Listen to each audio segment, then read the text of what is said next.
I was at a Starbucks, down on one knee, holding out a custom diamond ring while staring at Diana Carter's cold face.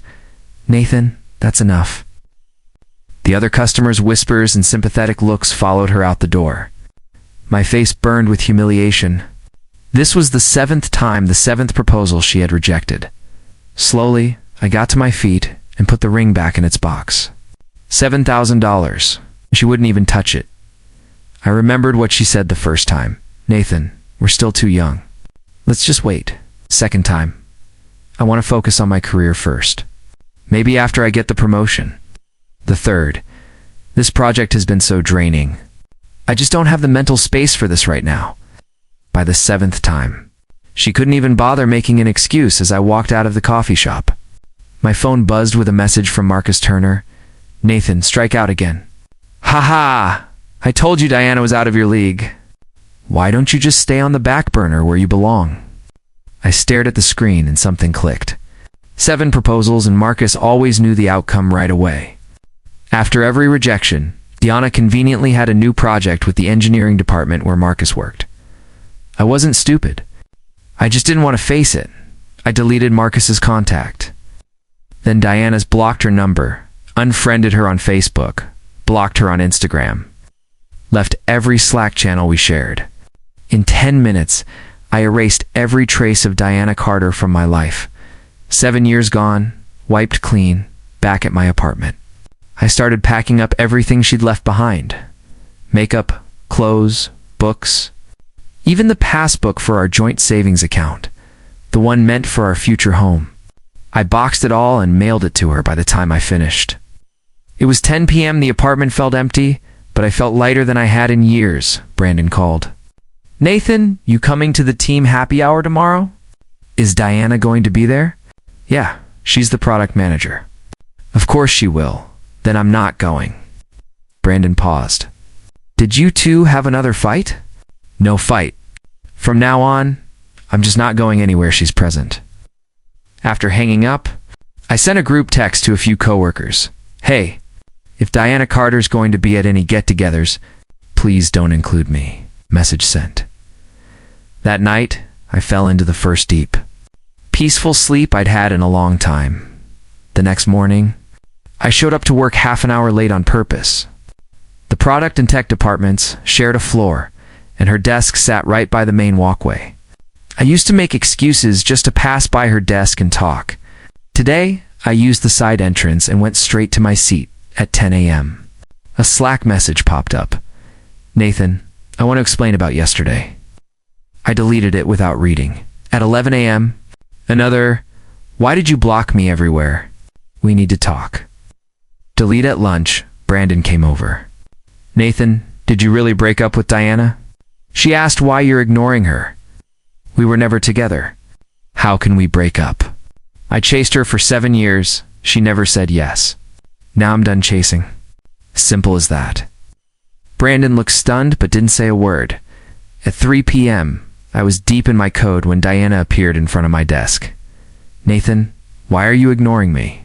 Without looking up, I said, "Diana, I'm working. If this is about a project, email me. If it's personal, we have nothing to talk about." "Personal? What do you mean?" "You sent all my things back, returning your property. Is that a problem?" Her voice trembled. "Are you throwing a tantrum because of yesterday?" I stopped typing and looked at her. "Diana, do you really think after being made a fool 7 times, I should keep smiling and playing along?" Her face went pale. "Didn't you know exactly what you did?" I put my headphones back on and resumed typing. She stood there for 5 minutes before biting her lip and walking away at 6 p.m. I got an email from HR about a mandatory kickoff meeting the next day. Diana Carter was on the attendee list. I replied to the invite, "Apologies, I'll be taking a sick day tomorrow." The next morning I went to urgent care. When the doctor asked what was wrong, I said I had chest pains and shortness of breath, maybe a heart issue. After several tests, the doctor told me I was perfectly healthy. I returned to the office with a note. The meeting had ended. Brandon pulled me aside. "Diana kept asking why you weren't there." She looked pissed. "Marcus spent ages calming her down," I scoffed. "Of course he did." That afternoon, Diana found me again. You skipped the meeting on purpose, didn't you? I was sick. I have a doctor's note. You're not sick. Are you a doctor now, Diana? Her face turned red with anger, but she couldn't respond. From then on, we were in a full-blown Cold War. If she needed me for a project, I told her to contact my team lead. If she tried chatting privately, I said it wasn't a good time and to stick to official channels. A week later, she finally snapped. Nathan, what the hell do you want? She demanded, blocking the break room door, eyes red. What do I want? To do my job in peace? I grabbed a glass of water and tried to leave. She blocked my path. Are you still angry about the proposal? I can explain. Don't. There's no need. There's nothing between us. Please remember that. How can you say there's nothing? We've known each other for 7 years. Knowing someone for 7 years doesn't mean anything. I've known half this office that long. Tears rolled down her cheeks. How can you be so cruel? I looked at her and felt nothing. Not pity, not anger, nothing. Cruel. Diana, I proposed to you 7 times. Was that not enough devotion? Now that I've let go, you call me cruel?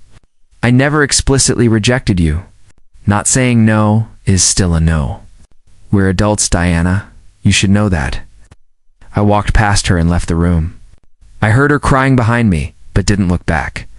The next day, a notification from HR popped up. The company had partnered with a major tech firm on a new project and had been assigned as technical lead. When I saw the partner company's name, I laughed. Marcus Turner's company, no doubt Diana's doing. Forcing me to interact with her again, I went straight to the director of technology. Mr. Patterson, I'd like to request a transfer off this project. Why? This is a great opportunity for your career. Personal reasons. I'd rather not say. What's going on with you lately, Morrison? Your attitude's been off. I'm sorry, sir, but if being on this project is mandatory, I'll resign. He looked stunned. You'd quit your job to avoid a project? Yes. In the end, he approved the transfer, but the story spread fast. Everyone knew I'd almost quit just to avoid Diana. As I was leaving work, she cornered me. Are you insane? You'd throw away your job just to get away from me. If that's what it takes? Yes. She broke down completely. Nathan, why are you doing this to me? I never did anything to hurt you. I stopped and turned to face her. You never hurt me, Diana. Do you really believe that? I asked. For 7 years, I remembered your birthday and got you a gift every single time. When's my birthday, Diana? She opened her mouth, but nothing came out. Where were you when I had the flu? Did you ever once check on me when I was working late into the night? I was busy with work, she said. Busy enough to have dinner with Marcus?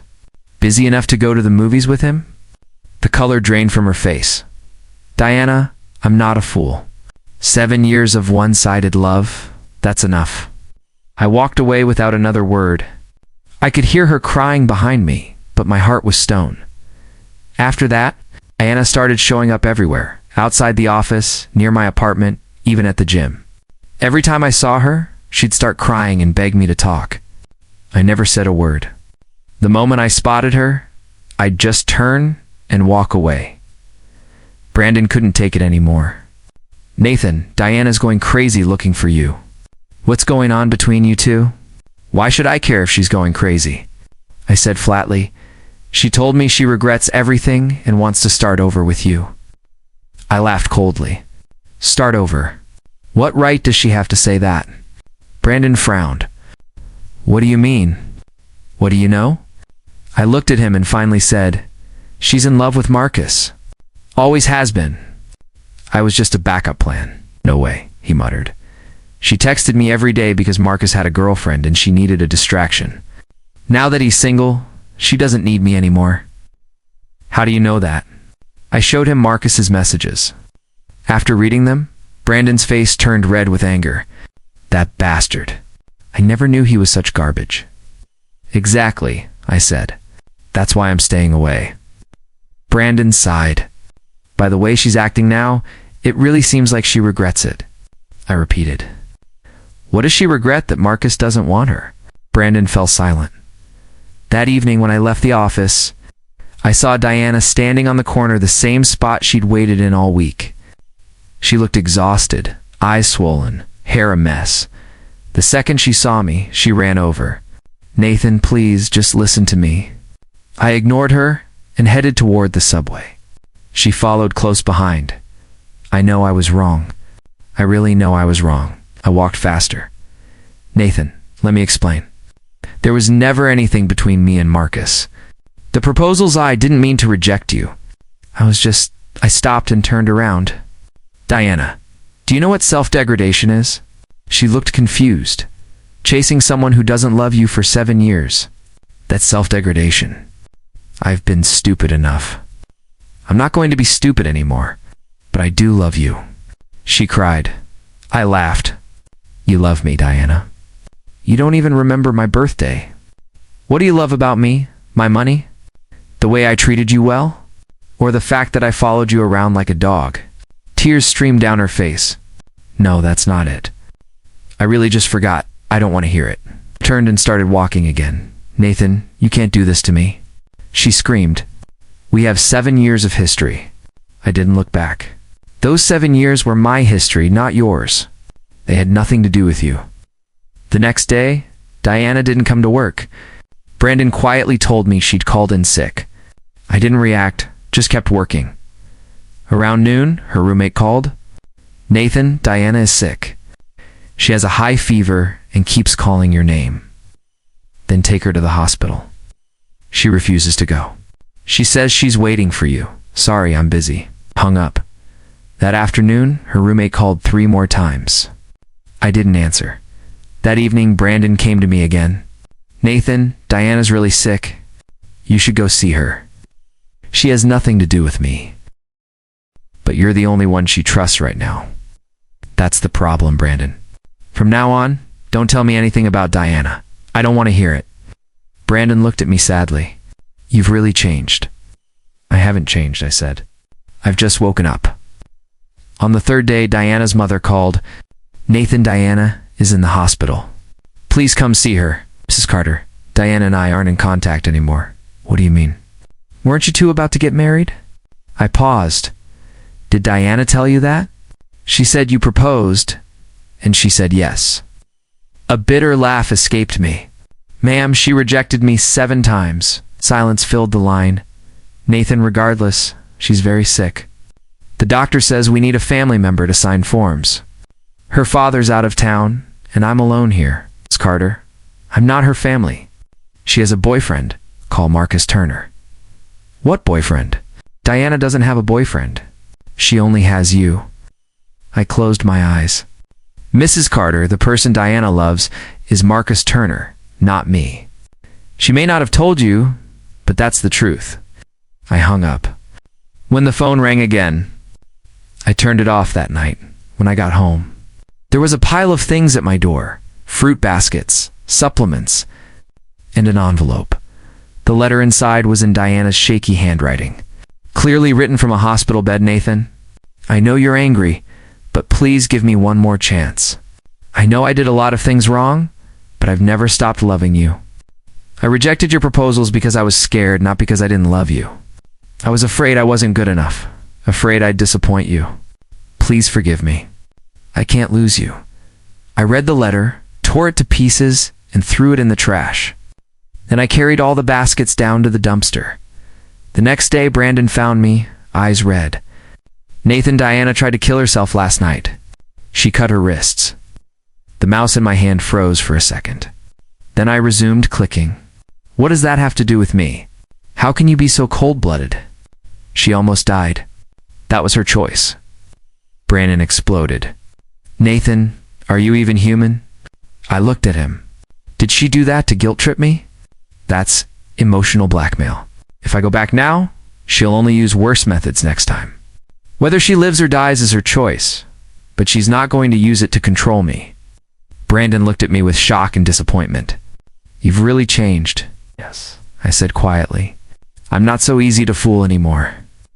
Word spread quickly. Everyone at the office knew Diana had tried to kill herself, and they blamed me. Walking down the halls, could feel the stares. Some called me heartless, others cruel. A few called me a jerk. I didn't care. They didn't know the truth. I wasn't about to explain. At lunch, a few coworkers sat nearby, speaking loudly enough for me to hear. Diana's such a great girl. How could Nathan do that to her? I know, right? 7 years, and he just threw it all away. I heard she's still in the ICU, and he hasn't even visited once. I kept eating, unfazed. That afternoon, Diana's father came to see me. He'd always been kind, almost like family. Nathan, you've heard about Diana, haven't you? I have. She's not in a good state. She keeps calling your name. The doctors say she's deeply depressed and needs family support. Mr. Carter, I'm not her family. But Diana said you two were. We were nothing, I said quietly. For 7 years, she never once returned my feelings. The person she loves is Marcus Turner. His expression darkened. What did you say? I showed him Marcus's texts. His face turned grim as he read them. That bastard. So you see, Mr. Carter, there's nothing between Diana and me. She's not heartbroken. She just lost her backup plan. He stood silently for a long time, then sighed. Nathan, whatever the case, she's in a dangerous place right now. For her sake, it's better I stay away. If I go back, she'll think these tactics work, and it'll only make her worse.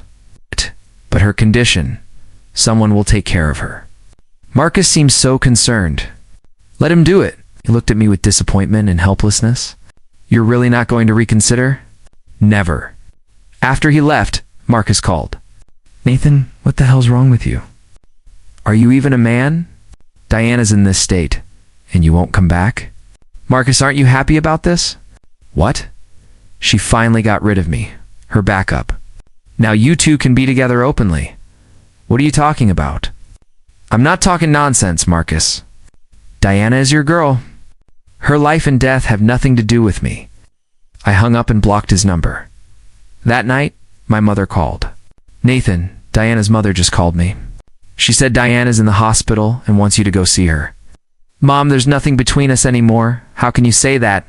You two grew up together. Growing up together doesn't mean anything. Mom, I have my own life now. I don't want to be dragged into hers anymore. But that poor girl, Mom, I've made my decision. Please don't tell me anything about Diana again, she sighed. Son, how did you become so heartless? I'm not heartless, Mom.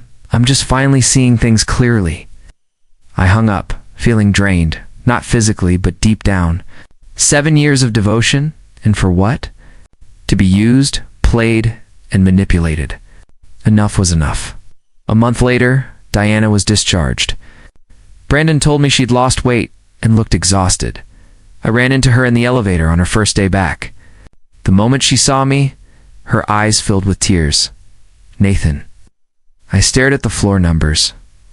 Nathan, can we please talk? I ignored her. The elevator reached my floor, and I stepped out. Nathan, do you really hate me that much? She shouted. I turned back. I don't hate you. I just don't feel anything anymore. Tears streamed down her face. That's not possible. You can't feel nothing for me. Diana. Feelings aren't something you can just will into existence. The elevator doors closed. Cutting off her cries, that afternoon there was a planning meeting for the annual holiday party. I didn't want to go, but attendance was mandatory. In the conference room, Diana sat diagonally across from me, staring the whole time, her eyes filled with pleading, resentment, and despair. I kept my eyes on my laptop, never once looking at her. After the meeting, Marcus suddenly stood up. Everyone, I have an announcement to make. When I said Diana and I are getting married, the entire room went silent. Every eye turned from me to her. Diana's face turned pale as she shook her head. No, I didn't agree. Marcus smiled. Diana's just being shy. We've been seeing each other for a long time and decided to finally make it official. I watched the scene unfold with a strange sense of amusement. Diana was panicking, trying to explain. That's not true. We're not dating. You don't have to deny it, Marcus interrupted, walking to her side. A lot of people here know about our relationship. He looked straight at me, especially Nathan. He should know better than anyone. The air was thick enough to cut with a knife. Everyone was waiting for my reaction. I calmly closed my laptop and stood up. Congratulations to you both. Then I walked out of the conference room. Behind me, I could hear Diana's desperate voice. No, Nathan. It's not like that. But I didn't turn back. Outside the building, I took a deep breath. Finally, the truth was out. Marcus had dropped his act, and Diana was finally tasting what it felt like to be used. Was this the ending they wanted? I pulled out my phone and called a recruiter.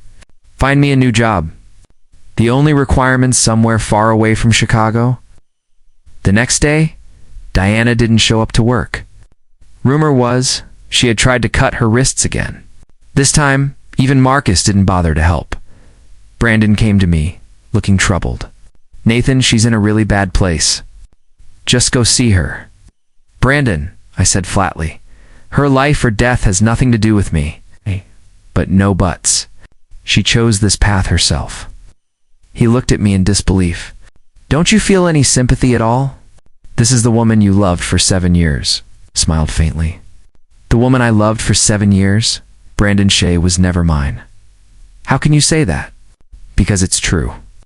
I loved her for 7 years while she loved someone else. Now that he doesn't want her, she suddenly remembers me. Now she thinks realizing her mistake means I have to forgive her? Some mistakes can't be forgiven. Brandon said nothing more. I think he finally understood I was never going back. That night, Diana's mother came to my apartment, crying hysterically. Nathan, please, Diana's dying. The doctor says she has severe depression. You're the only one who can help. Mrs. Carter, I know you're worried, but I can't help her. How can you say that? You're the only one she cares about. If I was the only one she cared about, why did she reject me 7 times? Her words froze in her throat. Double quotes, Mrs. Carter, your daughter loves Marcus Turner. She told him herself. I was just the backup, the convenience. That's impossible, she whispered. Is it? Since she was little, Diana has always thought of me as a brother, a friend, a free chauffeur, and an ATM. Her face hardened.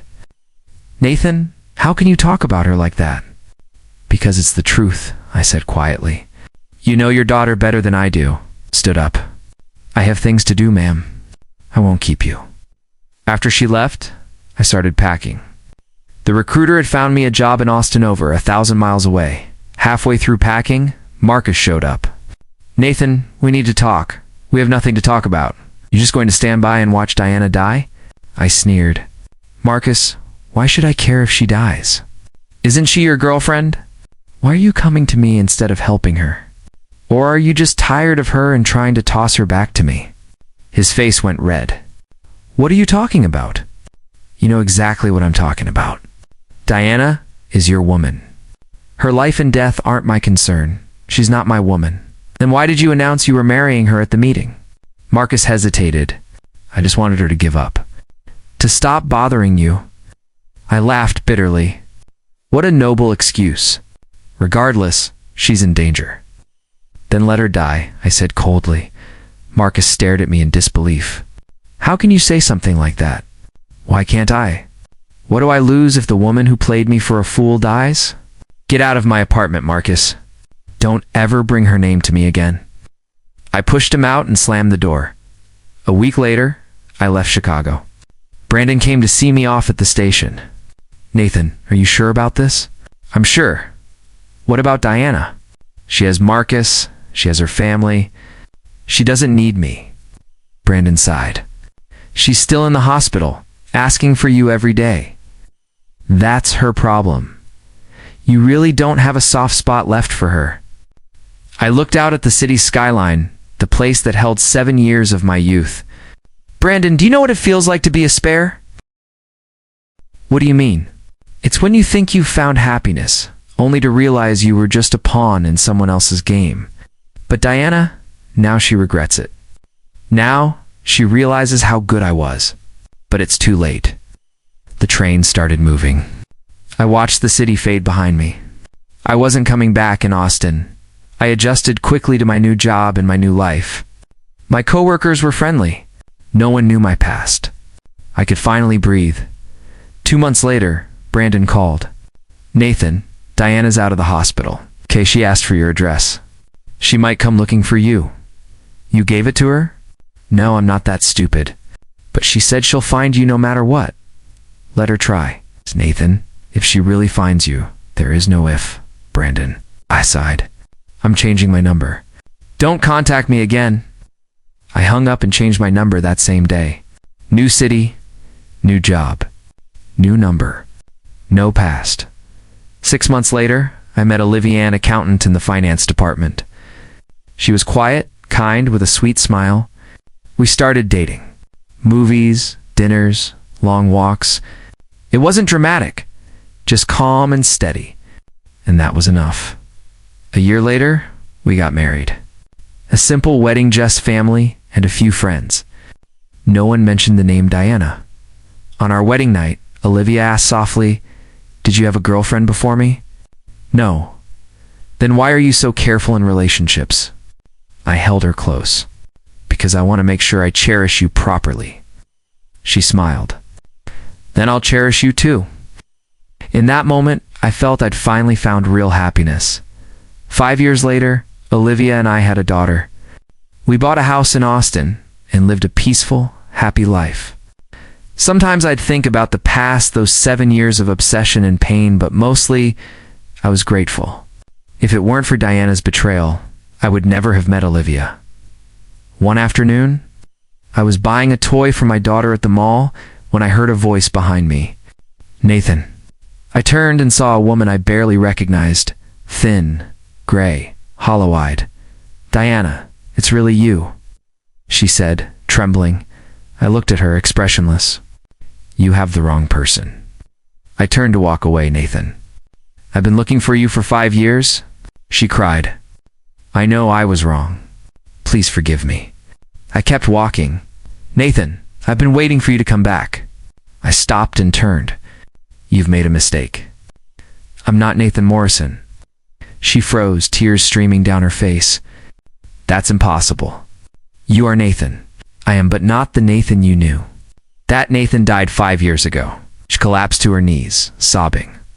"Nathan, please come back. Please." I looked down at her, feeling only emptiness. "Diana, how you feel right now, this is how you made me feel. Desperate, helpless, in pain. I know I was wrong. Does knowing that change anything? There are no do-overs in life." I turned and walked away, never looking back. Her cries faded behind me, but my heart stayed still. When I got home, Olivia asked, "What took you so long?" "Ran into a crazy person," I said. "What kind of crazy person?" "Just someone stuck in the past." My daughter ran up, hugging my leg. "Daddy, did you get me a toy?" I smiled and handed it to her. Of course, Daddy never breaks a promise. Her laughter filled the room, and Olivia smiled beside her. Looking at them, I knew this was the most beautiful thing in the world. As for Diana, she was just a ghost from another life. A ghost who once taught me what despair felt like and what it meant to finally wake up. Her purpose in my life was fulfilled. I had a new life, a new family, a new happiness. She was left to live with her memories and the pain she once caused me. That was justice, not the kind I gave her, but the kind life gave her in return.